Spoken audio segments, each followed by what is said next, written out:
Alright, this is BmxLegend87's, and this is my bike check.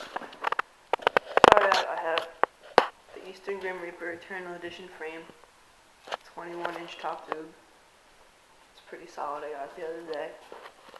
I have Colony Colonial V2 crank arms. I have Odyssey Twisted PC pedals.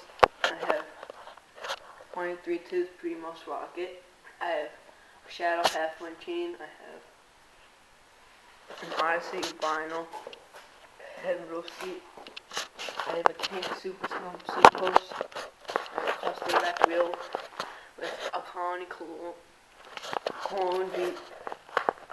Cologne female NXL cassette hub, lace to an Alienation black sheep rim, with an ASM on top of it.